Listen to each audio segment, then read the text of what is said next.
spent a while trying to work out how to open this video because 2025 was not the most explosive year for Elite Dangerous, but I do feel it was a defining one. The way I see it then, 2025 was the year Elite began rebuilding itself, not necessarily in a rebranding, earth-shattering way, but in a deeper, more fundamental manner, essentially changing how the game feels from the inside out. So yes, in my opinion, Frontier shifted their approach this year. The updates were very strong, they had a very clear sense of direction, and more importantly perhaps, the underlying gameplay began to take on a shape that indicates the future of the game. And that is exactly why all of this is important, not only because of the content we got in 2025, but what it says about 2026. In this video then, I want to look at exactly what changed this year, why it mattered, and how it's shaping the future of Elite Dangerous. One of the largest parts of new groundwork was obviously a colonization. Not only did this add new gameplay, but it expanded the galaxy in a very real way. Instead of being limited to a predefined area, players are now spreading outward, creating new inhabited systems and forming routes that didn't exist before. One of the clearest examples is the new chain of stations stretching towards the Orion Nebula and Barnard's Loop. It means that humanity is no longer limited to a predefined area dictated by Frontier, but rather that players have taken the control in their hands of where and when to expand the galaxy to. This is more notable especially when we look at the chain of stations linking all the way out to the Orion Nebula and Barnard's Loop, where Distant Worlds 3 is about to launch. And there's plenty of other examples like this, all of which would be previously impossible without the new gameplay mechanics. Colonization then, which released in the Trailblazers update, is a very clear example of laying new foundations that open up new possibilities. Colonization also showed us that Frontier wanted to continue to work on these existing systems, because yes, colonization did have some problems, particularly with players jumping in at the last moment and claiming systems that others had spent hours working on. Now, it may have taken them quite some time, but Frontier did eventually jump in and address this issue. They put protections in place to prevent that kind of sniping, and it was a good example of them actively supporting and refining new systems that had introduced previously. Now, the next update was Vanguards. This one released back in the summer and was a pretty significant addition. Now, on the surface of it, it might not seem like brand new content, but there is something rather special here because what this does is return back to older content that Frontier introduced a few years back, specifically Squadrons, and then overhauled it and dramatically improved it. Essentially, this update acted as the glue, giving players a reason to stay organised and to stick together. And it ultimately become a part of the foundation for what will be a Distant Worlds 3 launching in January 26. Not just because of the Vanguards update, which is to all intents and purposes a guild-like structure, a clan structure for the game, but also thanks to the release of Squadron Fleet Carriers. And these were very important because they give squadrons a mobile base.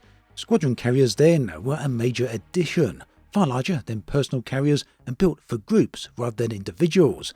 They offer shared storage, shared management, and the ability to assign roles to squadron members. This all meant that you could share money and even ships between players.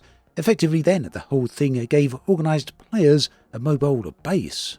The Vanguards update then had a very heavy focus on multiplayer, bringing features of the game that had long been requested and desired by the community at large. What I've been really pleased to see there in 2025, and these are highly represented by Trailblazers and Vanguards, is the fact that these aren't just quick fire and release content additions. What they are instead is reshaping and rewriting of fundamental game design. Both of these updates go a long way to handing players the keys to the galaxy, for want of a better term. And yes, in many ways this leads into the first 2026 update called Operations, which we're going to discuss more towards the later part of this video. But first I want to talk about something very important here. This is the brand new ships that have been released in 2025. And it seems to me that Frontier have taken a slightly different approach to ships now compared to the ships from 24. Specifically, ships come with not just new abilities, but also aspects that kind of redefine how you play the game. In short, it feels to me that all of these new ships have a very heavy focus on particular gameplay styles. It means that whatever style you play, that there is actually a very specific ship for it that has specific advantages. For example, we saw the arrival of the highly anticipated Panther Clipper this year.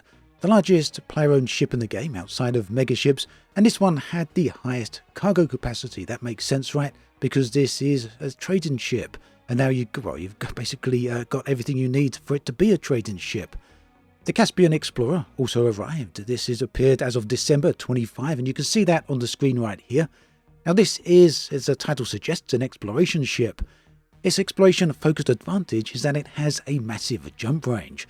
This is in the region of around about 100 light years, and this can be extended to 500 light years with its enhanced neutron boost jump. Yes, 500 light years or thereabouts in a single jump.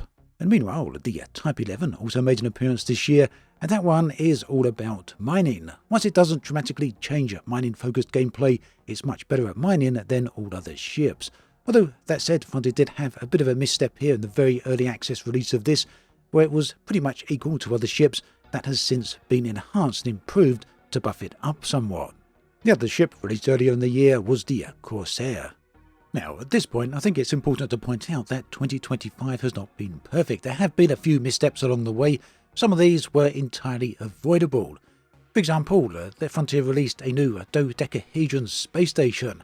This new station, colloquially known as the Dodec, was initially a permanent store-only unlock, meaning that the only way to be able to get this was purchasing it with real-world money. The reason people may want this was so that they could have it as a station, their own station, in the colonized systems. As you might expect, the reaction against this was pretty swift and more or less instantaneous. And yeah, understandably, people were very unhappy about this, and I completely agreed with them. A paid-for item such as a space station or a ship that's only available through a purchase with real-world money is just not the direction that Elite should be going in. Frontier fortunately did back down and since turned this to an early access item that will be available with in-game money at a later date. Another misstep, and I feel this is by far the worst one, was the end of the monthly Frontier Unlocked livestream. Now, whilst not everyone watched these, they were still very good at community building and bringing people together. The Frontier Unlocked live streams focused on every single one of Frontier's games, providing an update on where the games have been, where they're going, and giving an insight as to the content of what's next. This year, Frontier brought those live streams to an end, instead releasing update of information as and when. These usually appear on Frontier's game-specific YouTube channels, usually in the form of 5 or 10 minute video clips, and sometimes instead in the form of blog-style entries on their website. Now, the advantages are that this gives them more flexibility as to when and how they can release information. The downside is that the release of information is spaced out across the month, and yeah, that doesn't do quite so good for community building. At the end of the day, this is by no means end-of-the-world style change, but nonetheless, the Frontier Unlocked live streams was something that a lot of people were actively enjoying, and they gave a focal point for all the game players of Frontier's titles. Now, the introduction of all this content isn't the only thing that's arrived in 25. We've also seen the introduction of a brand new story. This is centered around the previously locked star system of HIP 87621, and you can see some footage of this spectacular location on the screen right here. The story revolves around exobiology and the discovery of a new breed of plant. Apparently, the biology of this plant is somewhat controversial and has some either heavy medicinal purpose or possibly a military-grade purpose, and therefore has attracted the attention of all the superpowers within the game: independent systems, the Alliance, the Empire, and the Federation, all of whom are fighting a pretty much epic war over control of this region. So not only does this give players some story-focused content, but it also introduced some rather nice-looking areas. Again, you can see these on the screen, and on top of that, it does seem to be heading somewhere. My personal speculation is that this will be heading into the 2026 first update called Operations. So Operations is the introduction of a new style of gameplay, and it's also an evolution of existing gameplay. What you're going to be getting is a style of mission that's mixed ship and on-foot gameplay. You'll be able to take up to 4 players and start out missions inside your ships, flying through space and doing whatever activity, and then ending the mission or continuing the mission on foot. This can be on a surface settlement on a planet, or more interestingly on the new interiors for megaships. And this is why I feel the current story around HIP 87621 is going to be expanded into Operations, because what's happening is that all the superpowers are building megaship after megaship in this particular region. Ultimately, the details on this new update are fairly vague at the moment. One thing we can really look at here is that if we consider 2025 to be building the scaffolding for Elite Dangerous' future, Operations is going to be the first real test of that new structure, at least when it comes to officially released content. Another test, for unofficial terms, is going to be at the community-run event of Distant Worlds 3. This is starting in January 26. It's going to be a multi-month epic journey across the galaxy involving thousands of players. And all of this is largely only possible due to the content that Frontier have been releasing in 2024 and 2025. Content that kind of stitches different aspects of the games together to make it more of a cohesive whole. Something that multiplayer can interact with, or solo players can interact with, and feel a part of a larger tapestry. So my take is then that 25 has been a very foundational year for Elite Dangerous. The game at this point is 11 years old, and that means it was starting and has been starting to show its age in some aspects, and Frontier are quite keenly aware of this. At least that seems to be my opinion. That's the speculation based upon the changes they've been making over the previous year. On the face of it, all of this is content that seems to be extending the lifespan of Elite as a game. Not only is it about attracting new players, but it's ensuring they stick around. So overall, my take is that 2025 has been a genuinely foundational year for Elite Dangerous. Not a year of dramatic reinvention, but a year where the underlying structure of the game was strengthened in meaningful ways.